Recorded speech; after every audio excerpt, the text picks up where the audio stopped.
Inbox.com here, and we're going to be checking out this video called How MrBeast Became Successful on YouTube. And this was a clip from the Joe Rogan Experience podcast that was uploaded to YouTube.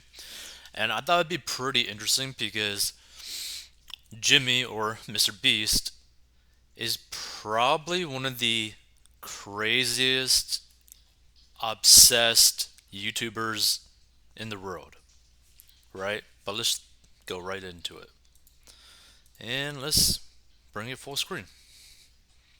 Yeah, it's been crazy because I've been doing it since I was 11, and Really? yeah, so now I'm 23, and so it's just like basically every year it just got crazier and crazier, and I used to make $1 a day back. Well, the first few years I wasn't even making money off YouTube, but once I started making money, I was making $1 a day, and I saved up for a couple months. I bought a microphone, saved up for half a year, I got a computer, and I've just always reinvested it, and so it's like, Now, this is actually something pretty important to really understand, right? Most people, when they start making money, don't start reinvesting into their business, right? And the cool thing about Mr. Beast is that he's been doing this since he was like 11, right? And he's always done YouTube. That's basically been his only job ever, was YouTube, right? So for him to continuously put back the money that he made from this source is actually pretty amazing when you really think about it. literally just all. I mean, I was like as awkward as they came. No money, no nothing, and I just basically just obsessed over YouTube every day for a decade. Are your first episodes available? The 11 when you were 11 years old? No, because I had a friend when I was 13 that found my channel, and so I deleted like all the videos. I got really self conscious. Oh I know, no! but so everything from 13 and up is there, and yeah, they're Well, fucking terrible. that's still cool. Yeah. So what did you do when you first started? Like, what was the first idea? The very first video, um, weirdly enough, I played this stupid game, and some hacker like killed my base when I was 11, and so I uploaded it, and my first video got 20,000 views, like instantly. By the way, for people who don't know this, getting 20,000 views on the very first video that you ever make ever is bloody insane, right? Especially if you don't really know anything about YouTube at all, or even if you do know stuff about YouTube, the fact that he was able to do that at 11, which is like, I don't know, like 12 ish years ago, is pretty insane. Instantly because it was like all the people that played the game was like, oh shit, you can hack in this game. It's a game called Battle Pirates. I guarantee you no one What's it listens. called? Battle Pirates. No one here has ever heard of it. Battle card? Battle Pirates. Battle Pirates. Yeah, it was a really small game, but I uploaded that and I got 20,000 views. And that was probably the best thing that could have ever happened to me because then I was hooked from day one. Literally, like most people, it takes hundreds of videos before you get like one view. And somehow the very first video I uploaded at 11 got like 20,000 views. By the way, that's also how people get addicted to things like TikTok. TikTok has a specific algorithm where you get massive amounts of views basically the very first time that you ever upload anything on TikTok, and that's how they end up hooking these people because they're like, oh wow, I'm famous already, kind of thing. Or like, oh, I'm getting views already, but it's just the algorithm of TikTok. And then I was just like, oh, I fell in love and I've been hooked ever since. Wow. So it was kind of almost by accident. Uh, Essentially, yeah, it was that, and then because this was way before YouTube was even a thing. Like, no one was really a YouTuber. Hardly anyone made money. When did YouTube first get? When did it launch? Like 2006 or whatever. YouTube was a thing, but like the partner program wasn't really a thing. No one was making money, and it was definitely back before it was cool. Like when I was doing YouTube when I was 14 and 15, like it. Now, it's cool if you want to be a YouTuber in high school or middle school. By the way, if people don't actually recall the early days of YouTube, the early days of YouTube, pretty much the only things that actually existed and did well on YouTube were really absurd pranks, funny sketches, and cat videos. Those are basically the only things that did well on YouTube back then. But the thing is, they got like hundreds of millions of views on like very short videos. And it was funny, there has been a lot of people who made millions of dollars in the early days of the YouTube Partner Program, which is a pretty interesting thing. So back then, like no one gave a fuck. You know, it's like you're just worried they would try to play your videos in class or make fun of you or stuff like that for it. So, but how did it evolve to what it is now? Was it a vision? Was it a slow, sort of a gradual increase in numbers? And Yeah, I mean it's about as slow as it gets. I mean I can so like when I was a young teenager, I was getting no views, had no money, had no equipment. So for the most part, it was just like I was just trying to scrounge money so I could buy equipment because I was using my brother's old laptop. So like my first couple hundred videos, I didn't have a microphone. Like imagine just like crackly, terrible voice. And so once I got monetized, I saved up for a few months. Like I told you, I bought a microphone. I can just give you a mile high history. And I saved up for like 6 months. I mean, I was just doing video game videos, and they were terrible. But I saved up. I got a real computer, so now I can actually record the video game in high quality. I have a microphone. I'm like 15, and I just kept going and going. By the way, what's funny is that I believe he actually got like 100,000 subscribers just from using an old, cracked iPhone. And what's even crazier is that nowadays, your phone is so powerful that you could actually legitimately make a full on multi seven figure, maybe even eight figure YouTube channel. And a perfect example of this is not necessarily Mr. Beast, but a YouTube channel called Doug DeMuro, because Doug DeMuro does all of his filming with an iPhone on a stand. That's it. That's his recording equipment, an iPhone. And he is like an eight figure YouTuber. He's got billions of views, right? And he's just reviewing cars with his iPhone. So another one is like there's some like I think a while ago there was like a few ASMR channels where they actually made seven figures from recording themselves like eating food or doing ASMR from their iPad. Okay? So what, like a free gift from a family member or like $1,000 item ends up turning into a seven figure business? It's pretty crazy when you really think about it, the potential from YouTube. Trying to figure out like what are some of like the hot spots. Like I essentially up until 18, I had been doing YouTube pretty religiously, but I was making no money. Like this is kind of the turning point was when I graduated from high school. And my whole life, I was like, I want to be making enough money by the time I graduate to do this full time. And I wasn't. I was still only making a couple $100 a month. So I graduated high school, and my mom was like, either move out or go to community college. And I didn't have enough money to move out, but I really just I hated school with a passion. But she forced me to go to community college. And that was the worst thing ever. Like that made me hate life. Like borderline suicidal. I just can't stand like having to just sit there and listen to this dumb stuff and listen to some teacher read out a book. So what I did was I would act like I was going to community college, but I would just work on videos in my car and edit and stuff like that. I had straight zeros. And so now the clock had started. You know, this is like a perfect example of just how obsessed he actually was in terms of YouTube. But you got to keep in mind, during this time, he was not making enough money from YouTube to live off of it. It's like once my mom found out, I was screwed.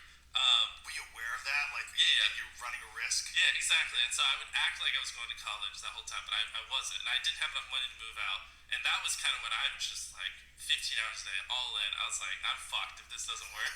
And I had some videos pop off. I couldn't tell you which ones, but I had a And by the way, I think some of the videos that he ended up doing that really popped off back then was I think he like cut like a table in half with like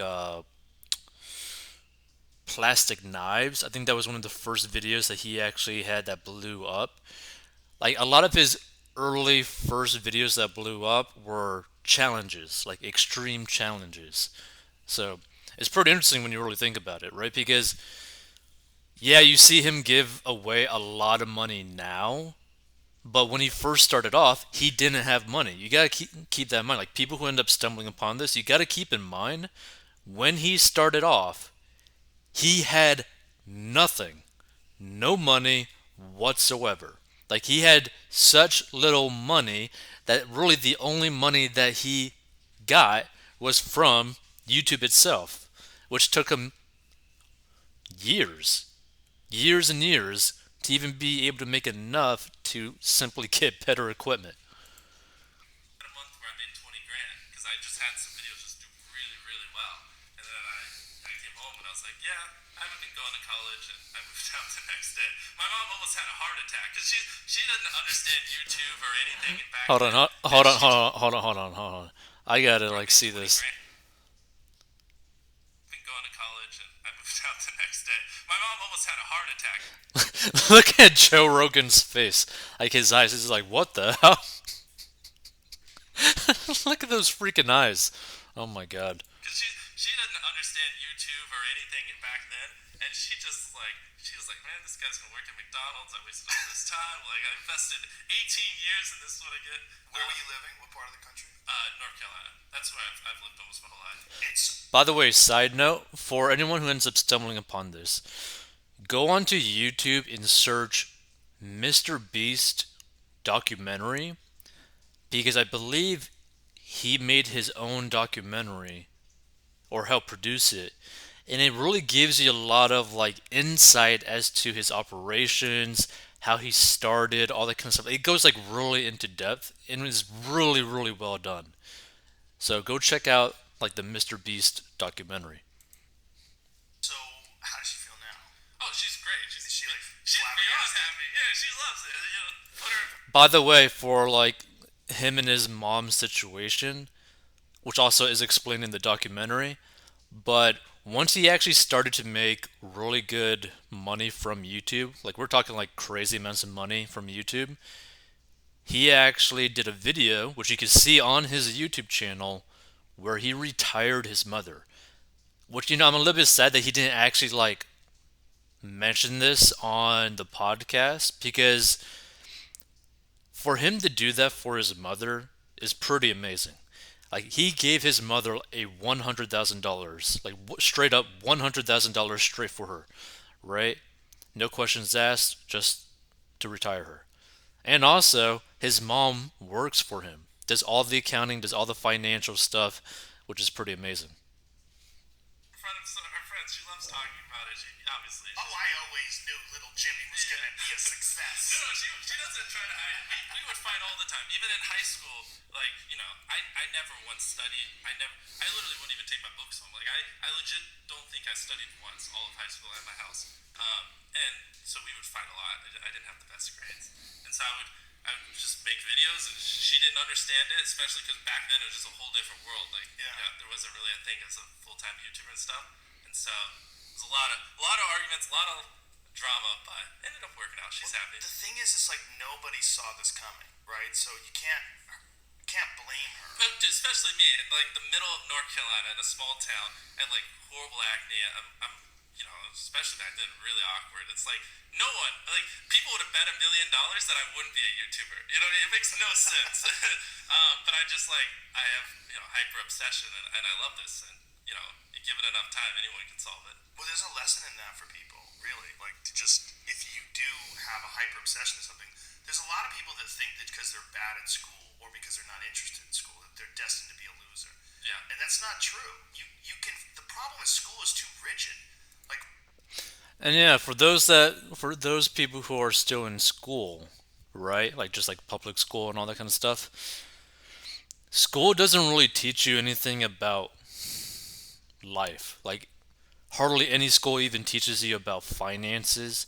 Hardly any school even teaches you how to write a bloody check, right? They don't teach you how to, you know, not become poor, how to not be living paycheck to paycheck, how to manage your money right, how to actually find a job, how to get enough skills within a specific skill set of a category to where you could actually have the skill set to get a job. They don't teach you, like, oh, by the way, maybe getting a job isn't actually right for you and it makes more sense for you to end up creating a business, right? Like, it's a little bit sad when you really think about just how little school actually does for you. regular public school system, sit down, underpaid teacher, disinterested, not really connected with the work. You're not connected with it. You just can't wait to go home and do what you like to do. And Exactly. you get this thought in your head like, oh my god, I'm going to be a loser. I mean, that's how I was when I was in high school. I thought I was going to be a loser. Well, and you take it a step further because I thought, especially if you're like extremely passionate about something at a young age, where Right. most kids aren't, then you're even it's more exacerbated. That it's like I didn't talk to anyone. I hardly had any friends because I was so obsessed with YouTube. As back then, just no one cared. So it's like I thought I was just didn't even know how to speak. Like literally, I just couldn't hold a conversation with a single person. And it was interesting, like for Mr. Beast, this was YouTube, right? But it could be the exact same thing with someone with sports, exact same thing with someone who actually is into studying. It could be the exact same thing with people who are into racing cars, building up cars. Same thing with singing, like being completely, almost crazy obsessed. Because people would just tell me all you talk about is YouTube, and I would try to talk about something else. But back then I was so hyper obsessed that I literally just didn't know how to. But what were Like you obsessed about? Were you obsessed about other channels, your channel? everything from like learning how to editing, the pacing of the videos, like ideas, what's going viral, what's trending, what's hot. Especially back then, I had no idea what worked. I mean, I had to like self teach myself everything, even frame rate on cameras, coloring in the video, just stuff like that. And how did you learn? Did you learn from YouTube? Yeah, well, So, so like YouTube videos and tutorials or something? most of my growth came actually after I graduated high school. Basically, what I did was somehow found these other like four lunatics.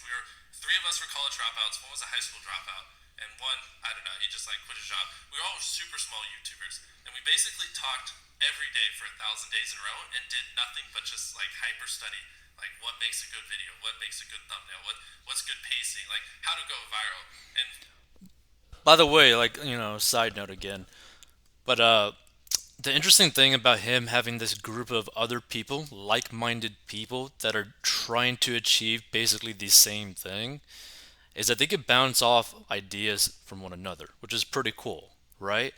For example, let's say that like you're a real estate agent, right? And you have conversations with other real estate agents, right? And you all have the same similar goal that you want to get more sales this year. Well, bouncing off ideas in terms of like marketing, what's the best way to approach new clients, all that kind of stuff, right? Just continuously bouncing off ideas from like minded people with like the same goal can be really beneficial, right? Because you're all working together in a way, you're all helping each other to improve. So it's just something to really think about. we would just call it like daily masterminds. We would just get on Skype every morning, and like some days, like I'd get on Skype at 7 a.m. and I'd be in the call until like 10 p.m. and then I'd go to bed and wake up and I'd do it again. And well, we'd do things like just take 1,000 thumbnails and see if like there's a correlation to the brightness of the thumbnail to how many views you got, or like like videos that get over 10 million views is like how often do they cut the camera angles or like things like that. Really? So you microanalyzed Everything.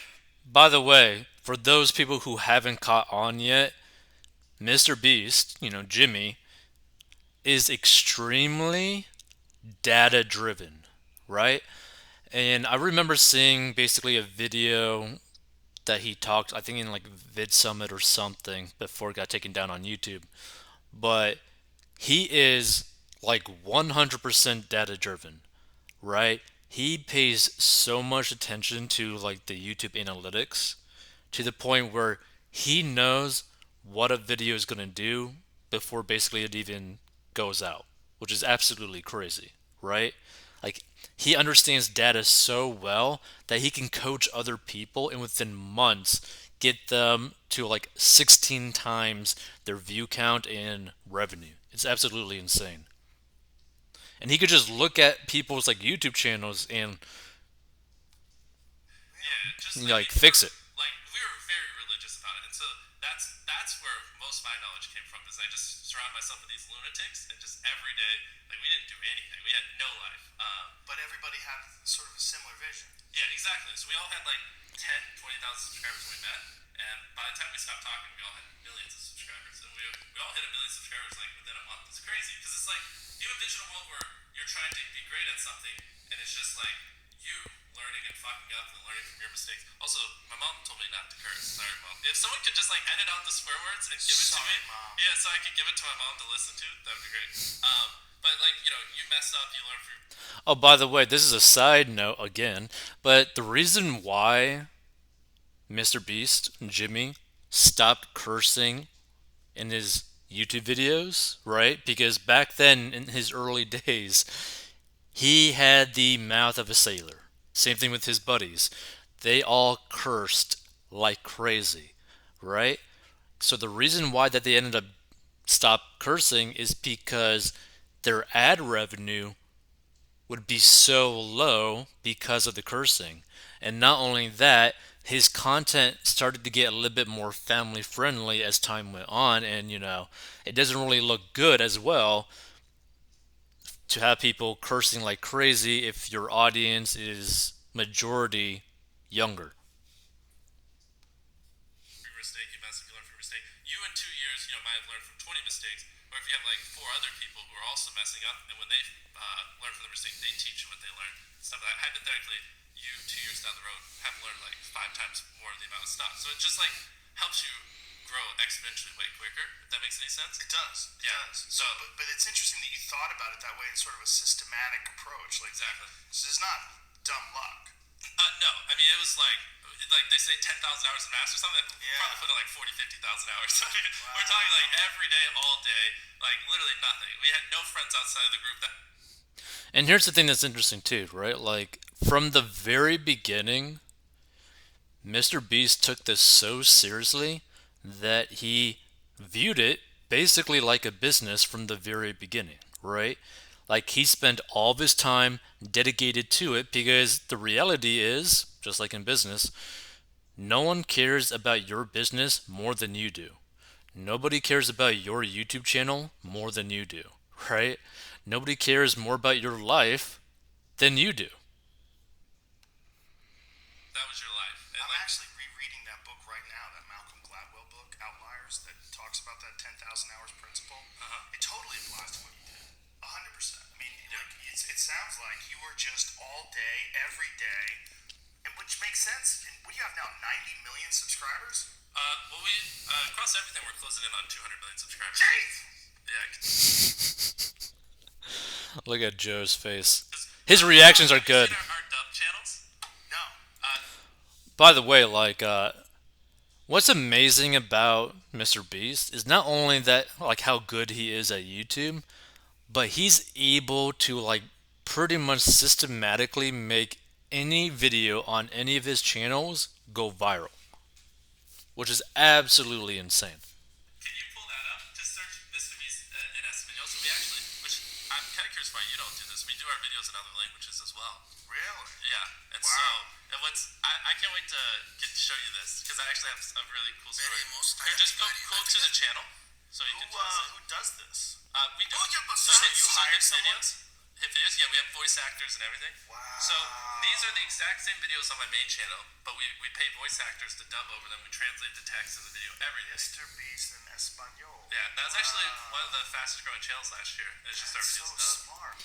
By the way, I listened to a different podcast of his that he did, and what's interesting because he goes a little bit more into depth in the other podcast, but what he found out is that like the majority of the viewers in these like specific language channels, right, whether it be in Spanish, in Hindi, all that kind of stuff, right, the majority of the viewers never knew about him. Like literally never knew about him. Never saw him before, never heard of him before, which is pretty crazy when you really think about it. Okay, now click on a video so we can kind of hear it. Hoy, mis amigos y yo volveremos a la primaria. Yeah. Al final de la clase haremos un examen de 10 preguntas. Y si te And so equivocas scroll en down más de so dos, we can see the comments. pruebas de la... It's all in Spanish, like. That's dope. Yeah, so that's now just I won't pull them all up, but now The just other search, countries? yeah, search Mr. Beast Brazil. We do a bunch of Oh, so you got a Portuguese translator as well. Yeah, that's dope. yeah, same thing here. Oh, man. What a great idea, man. Yeah, and so because if you Google it, it's like only whatever less than 10% of the world speaks English, so 90% of the world can't even enjoy your content. And when I realized that, I was like, wait a minute, 90% of the world can't even watch this stuff. And so go back to the Spanish one real quick because that's our biggest one. And sorry for anyone watching who doesn't have the visuals. So set to most popular. Like we just started doing this like 6 months ago, and it's crazy like how viral some of these videos Wow, are going. 51 million. Yeah. Now, also, this is another thing that you could learn from MrBeast, right? Because the interesting thing about MrBeast and his content is how evergreen it is, right? Because if you were to actually look at his content, right?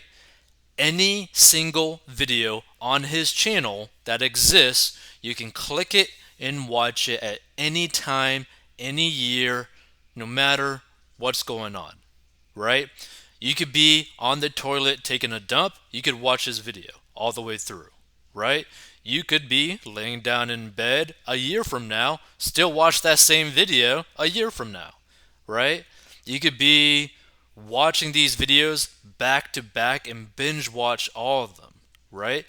Because each video is its own unique entity, right?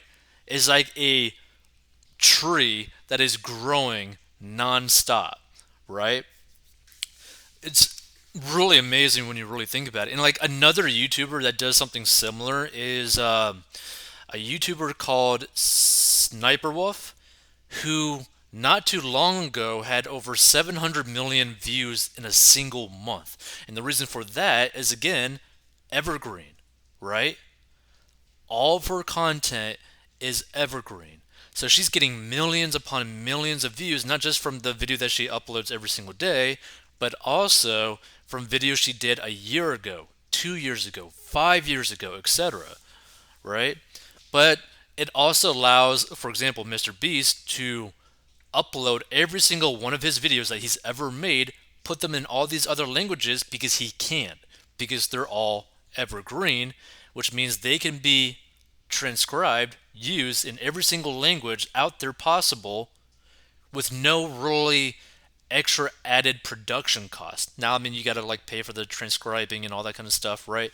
Different translations and all that kind of stuff, but you got to think about it. Some of his videos that he spent on, like the amount of money that he spent on some of these videos, are millions of dollars, right? So even though it might be like a loss on his main channel in English, if he uploads it into like Hindi, right, and how big, India actually is, it could end up turning into straight profit right from the jump. So it's a way that he could pretty much potentially fund his YouTube career forever. It's actually really interesting when you think about it. The problem with me is like, I don't know if someone's going to translate if they're going to say exactly what I said. Oh, you have quality control. So we have like before a video gets uploaded, we have three different people who basically write the transcript, and then if the words don't line up on all three, then or sorry, let me think about the process. We have something like that because I was worried about that as well. I think we take the original transcript and then we have it dubbed, and then after stuff we have like two different people write out, and if it doesn't line up with the original, then there's like it's a red flag when we look at it. Interesting. Yeah, we built some system where I don't have to worry about that. The only thing is, it might be kind of difficult for Joe Rogan to do something similar to that because, one, he's got to find people who are willing to do it for a certain amount of money to be able to do his whole podcast. But not only that, because of how big he is, it could end up having actual serious ramifications for himself if they don't transcribe exactly what he said in the right context. So, it could be very interesting. And the final point is, in Spanish, the guy who does my dubs is the same guy who dubs Spider-Man. We managed to convince him. So a lot of those comments are like, why does he sound like Spider-Man? Or is Mr. Beast Spider-Man? That's hilarious. Yeah, and so what we do is when we go into these markets, we get celebrities to do my voice. So that like the local people in the language freak out. So like Japan's coming up, and I can't say who, but we secured like a giant voice actor from an anime to do my dubs. And whenever we launch in Japan, I know they're gonna lose their freaking minds. That's a brilliant idea. That's so so smart. So you have how many employees then? I mean, across everything, over 100. I don't know. It's been, Wow. yeah. By the way, he actually gets into that into like the documentary that I mentioned, and it's actually pretty crazy when you really think about it, right? And the warehouses he's built and like the offices that he's trying to build within those warehouses is insane. Like you really got to check out that MrBeast documentary to really understand the scale as to what he's doing. And what are you, 23? Yeah. That's crazy. Yeah, it's wild. I think I just had the blessing of finding what I loved at a young age. So like, cause to get to this level, it takes a decade. Most people don't find what they love until they're young 20s, so they'd be where I'm at in their 30s. I just lucked out and found it when I was really young. It's that, but it's also your vision. The fact, one of the things that I was really impressed by when I started looking into you after my daughter introduced me is that you invest so much money into All the the show. money I make, I don't. Why do I need money? So you don't like go crazy. You don't have a Ferrari or anything nuts. No, I think living your life chasing like a nicer car and a bigger and bigger box to live in is kind of like a dumb way to go about life. Yeah. Yeah, so I I mean, you probably I mean, he's in a position where he's able to think that way, which is great for him. But there's a lot of people that may never end up actually getting to the point where they have the luxury of viewing life like that, right? Because a lot of people, especially nowadays, especially with gas prices increasing, are living paycheck to paycheck or even worse, continuously going into debt because they don't know how to manage their money, they're not making enough money, and they're basically lost in their path in life. I actually, funny enough, I lived in like a super below average home, and I kind of learned why famous people don't live in below average homes because someone broke in, stole everything I owned. So I had to get a little nicer house for security reasons. But before I was robbed, I mean, like my place is like a little duplex, 700 a month. You get a roommate's 360 split. Right. Yeah, and just drive a normal car. Well, now I drive a Tesla just because of the getting off of gas and stuff like that. Right. But yeah, So you don't go crazy at all with cash. You know. I really try not to. I think that's like just a bad way to go about life. Also, it is a little hypocritical because I run a nonprofit, and we. Have you seen our Beast Philanthropy channel? No. Can you pull that up as well? We do a lot of stuff for helping people, and so also if I lived in a $10 million mansion, well, I'm feeding people and trying to help people. Also, in my eyes, it's also a little hypocritical as well. So in every area, I feel like it's just bad. And also, the sad thing about his philanthropy channel and his efforts is that he could literally feed millions upon millions of people. Hell, he could actually solve world hunger, and there's still going to be someone hating on him, which is really sad to see because, I mean, the amount that he's done for people is more than the majority of the human race will ever do for another person, right? Like, he's probably done more for people than anyone that you've ever even heard of. Like, it's absolutely crazy, right? And you got to think about it. This is all money that he's literally earning, right? So he's earned all this money and ends up deciding to obviously reinvest it in his business, but also by giving more money, by going crazier and continuously giving more money, more items, more money. It's just like nonstop.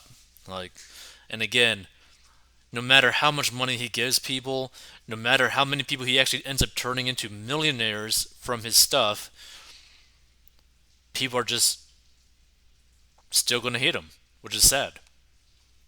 Better if I just live below my That's means. you're just very wise for a young man because a lot of 23-year-olds would be balling out of their fucking mind right Zoom out. Well, yeah, I also have some stories about that too, but You do? yeah, because I did have a phase where I did ball out a little bit, and then I realized, like, yeah, this doesn't make me happy. now. What did you do during the ball now phase? I bought an i8, and I also bought some designer clothes, like some $1,000 shirts and stuff like that.